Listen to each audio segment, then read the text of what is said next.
Good day, everyone. My name is Janneke Hermans, and I work at the TU Delft Alumni Relations Office. And we're here today at the London Tech Week, but not necessarily at the London Tech Week, but at a side event with alumni. So we have several different side events during this week where we bring the alumni community together with the 4TU startups. So tonight we have the big community event, and before we go to the event, we'd like to meet up with a few of our alumni. We have Arash, Gilles, and Stijn. Could you shortly introduce yourself and let us know what brings you here today? Yeah, sure. So my name is Arash. I'm a co-founder of Mitra AI. Mitra AI is a startup in procurement data analytics. Our customers are multinational companies looking for €1 million saving opportunities, and that's what we bring for them. And what am I doing here? First of all, networking, and meeting international investors. Okay, you studied at Eindhoven University? Yeah, I'm an alumni of Eindhoven University. Thank you. Gilles. Yeah, thanks. My name is Gilles Meijer. I'm part of the delegation, as you can see, right? So I'm in yellow, or orange, sorry. I'm an alumnus from Twente. I'm here for Gold XJ, so I'm trying to help startups to matchmake them with investors at the event, before the event, and also after the event. And next to that, we matchmake, we also invest, we co-invest with these VCs that we matchmake them. And I have also another company that I'm founder of, which I'm also, that's my hidden agenda. So I'm also trying to meet up with some clients over here. So I did a lot of things these days, And you're an alumnus of Twente University? Twente University, yes. And then we have Stijn. Yes, so I'm an alumnus of the TU Delft. So proudly TU Delft for life. I actually live in London, so basically, it was a long journey to end up here, but I studied system engineering and management in Delft, and then I moved to Dublin, worked for Google for a while, met two of my co-founders there, and then actually moved to Zurich, where I lived for 7 years, and we exited my company in 2019, and then I moved to London, and since then I've been here. First I worked for Revolut, and now, again, I'm working on my own startup as well. So I joined the event yesterday, and it was super cool to meet everyone. Yeah, and you are part of the London-based community, alumni community. That's a community of more than 2,000 alumni from the 4TU. So it's a huge network with huge potential. So thank you all for coming.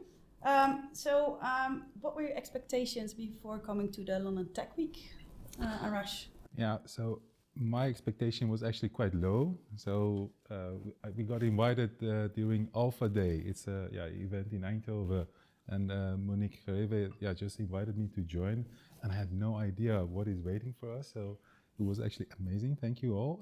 It's been really super these few days. Can you tell us a little bit about the outcomes after day 2?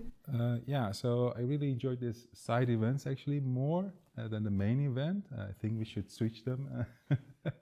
What is main and what is side? But we met yesterday morning with alumni having breakfast and having a session with local-based alumni. Yeah, exactly. And then we had the drinks yesterday evening. Yeah, where we invited local alumni startup founders. To share ideas. So it was quite a lot of networking and meeting a lot of interesting people and having nice conversations. Having fun. That's great to hear. Yeah. And Gilles, your expectations before coming to London? They were pretty high, to be honest, because London is such a big, let's say, investor capital of Europe, and a lot of stuff is happening over here. Part of it became true, I guess. The weather is great, by the way, so that also helps for an event like this. But I echo a bit what Arash is saying, like the side events are pretty good. The event itself was a bit chaotic with the tickets and the app to matchmake between startups and investors. And so I have a bit of mixed feelings about the event, but overall very positive because of all the vibrant ecosystem over here and all the alumni and the entrepreneurs and everything's going on over here. So mostly positive, but I think there's room for improvement for next year. But it's more the London Tech Week event than, let's say, the RVO or 4TU. So pretty good.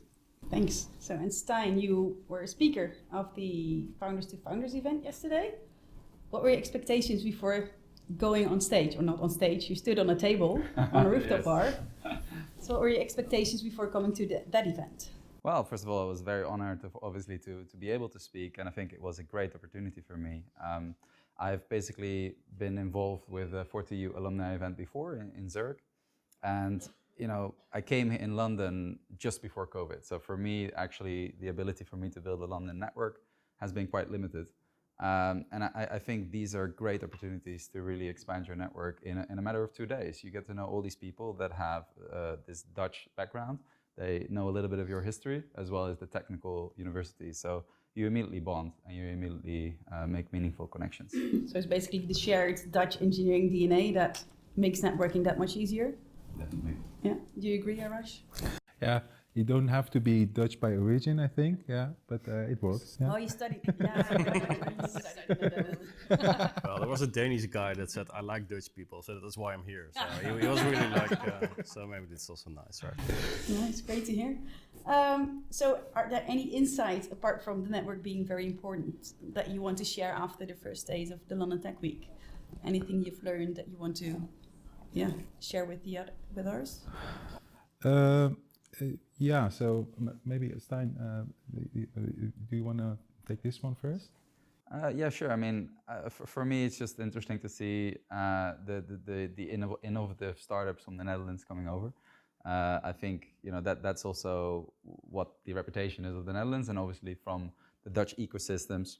And I think it's great to see that they are moving abroad, right? So I think this is something that often Dutch startups get as a reputation, that they're still very local based.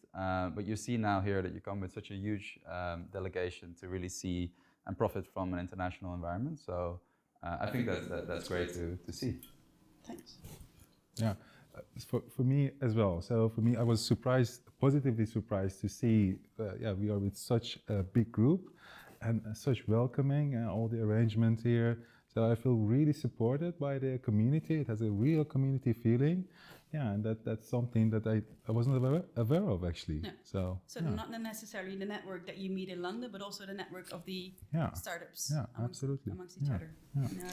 Yeah, I think every event is different, right? Because if you look at events like Slush or CES, which are also organized by these missions, but you always have to prepare, but you also have to be flexible because you never know what's going to happen. And now, let's say the app was not working great, so you have to be flexible and let's say meeting with people.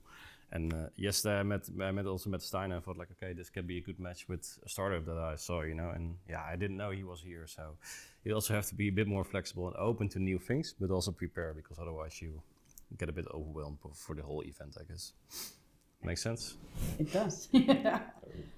So London is the financial center of Europe, so they say. So Stijn, you are busy with your stealth startup, and you're also an investor. So what makes London so interesting for you?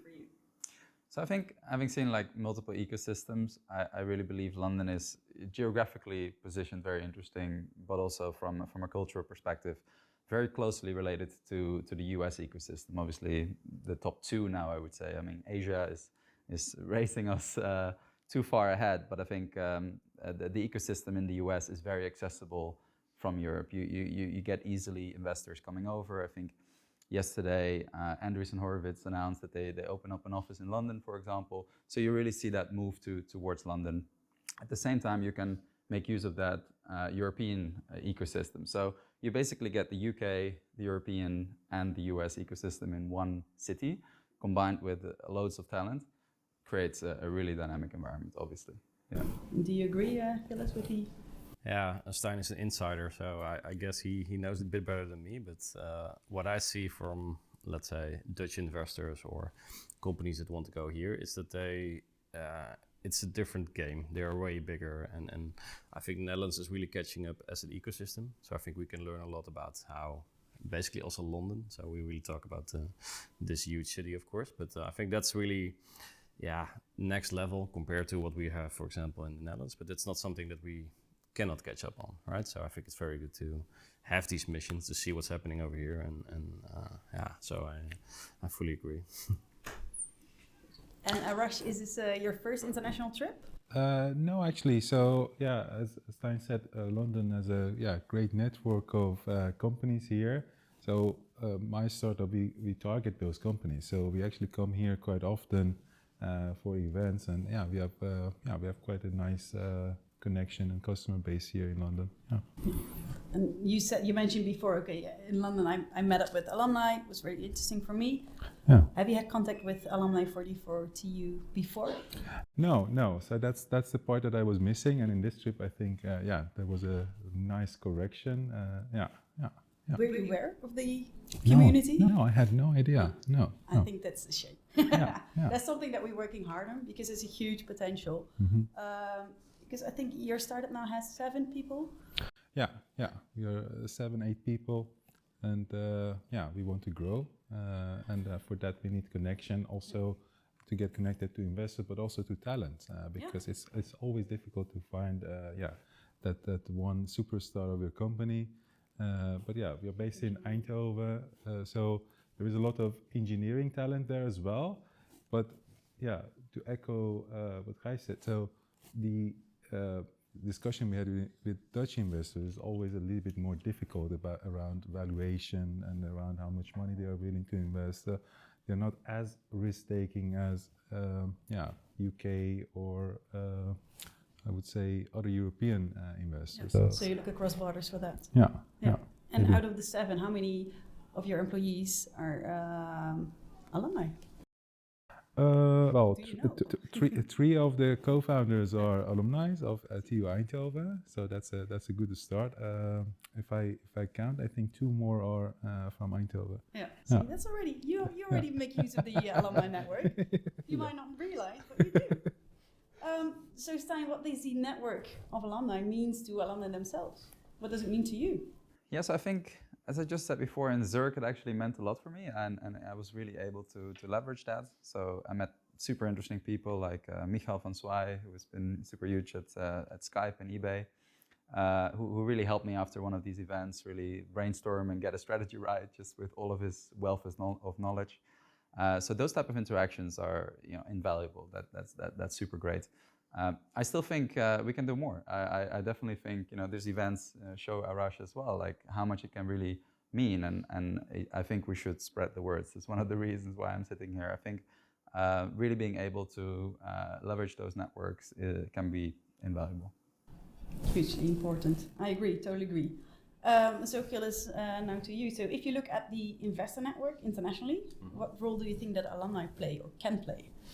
Yeah, that's a good question. I think, of course, the whole investing business is a network business, right? So the more people you know, the easier it gets to get in contact with an investor, an individual or a fund.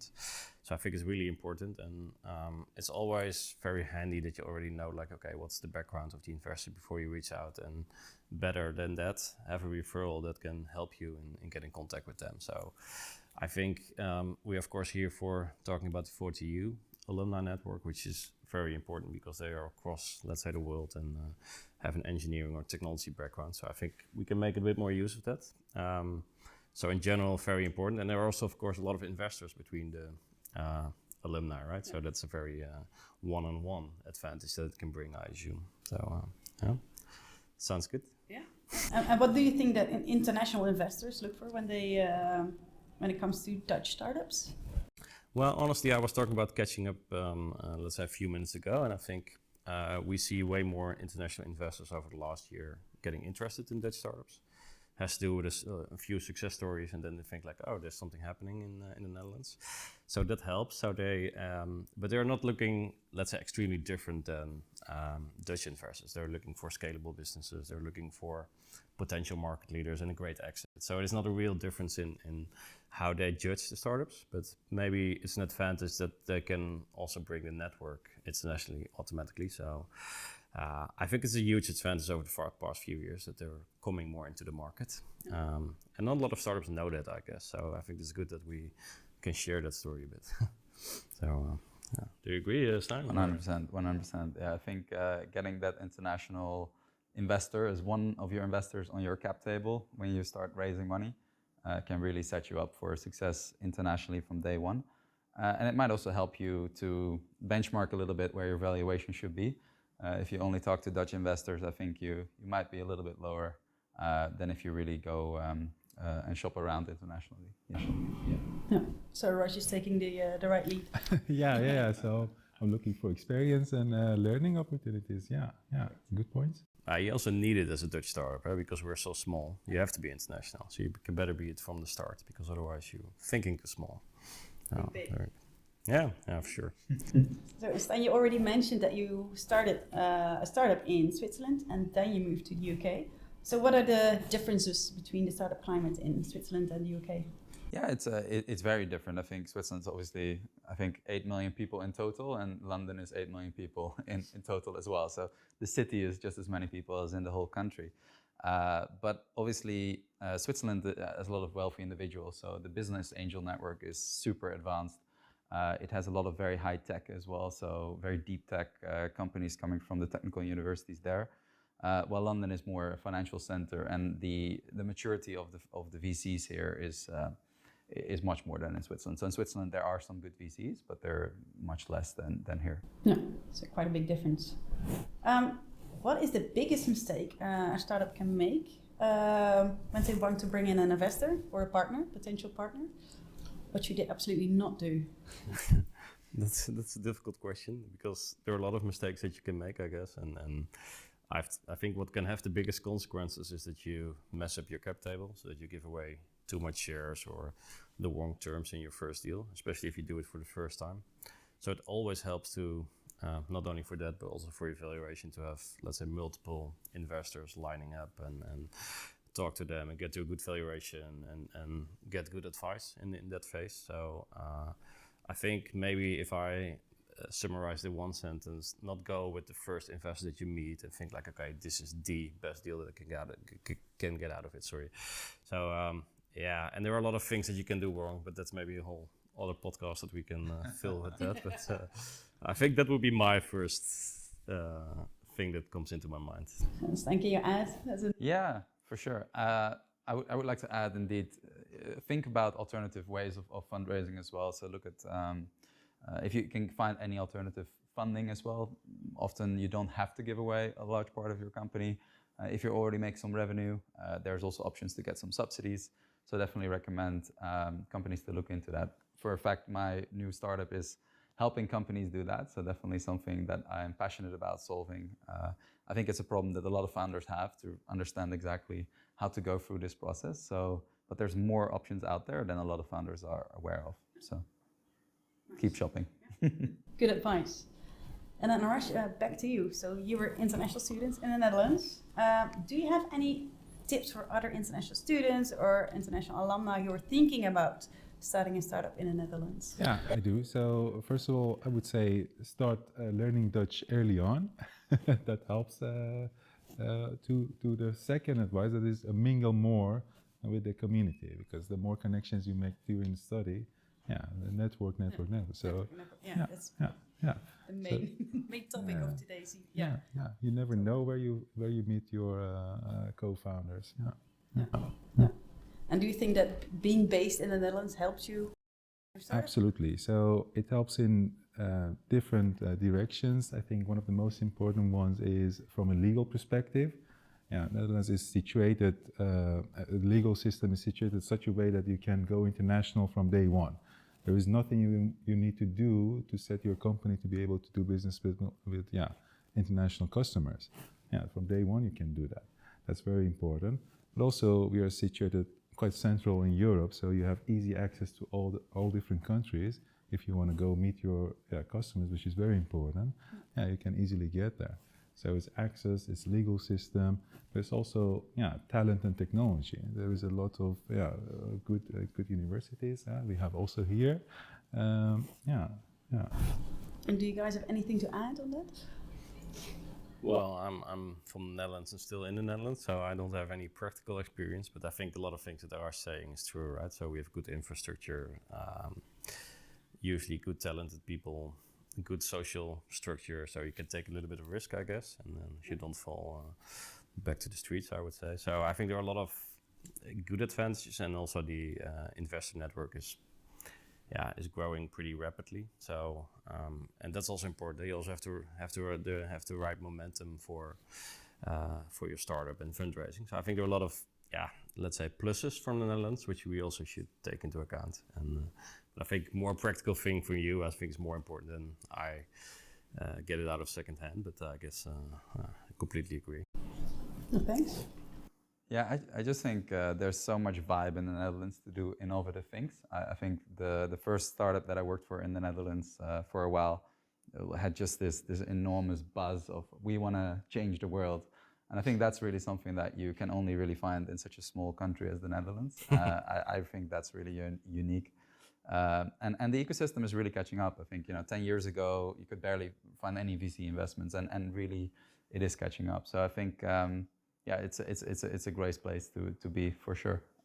Perfect. And make use of the network. As long as you make use of your network internationally. Internationally. So as I said before, like the alumni network is a huge network, huge potential. You're just getting used to the fact that there is an international alumni network. You've been making use of it, but you really advocate, making the network even stronger. How should we do that? How should we build a bigger alumni network, more successful network? Do you have any tips on the alumni part, and then Irish after you on the startup part? Maybe a little bit more awareness would help. Because I was aware that there is an alumni network, especially from Eindhoven, but Delft apparently is much bigger than the Eindhoven network. So maybe a little bit of London. We have a lot of Delft engineers in London. Yeah. So maybe awareness and just this type of networking events. There is also quite a few networking events from Eindhoven, but it's not centered around startups or using that network. It's just people sharing a presentation. It's mostly focused on science, but maybe we can bring that startup people way together on topic. So in the startup scene. Yeah. And from the perspective of a London-based alumnus, what do you think we could do to improve the network?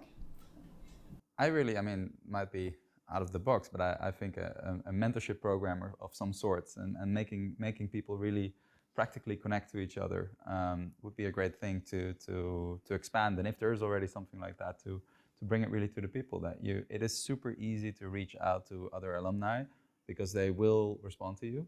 And I think a lot of people just don't know that. So set up some system to encourage that. That would be amazing. Okay, great.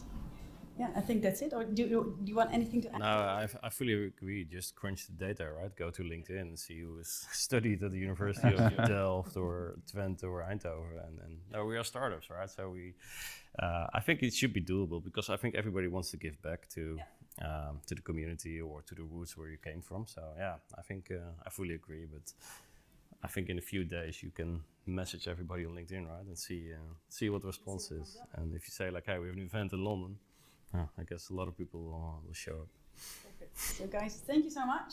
Thank you. I think it's time for us to meet up with the other 100 alumni that are here today.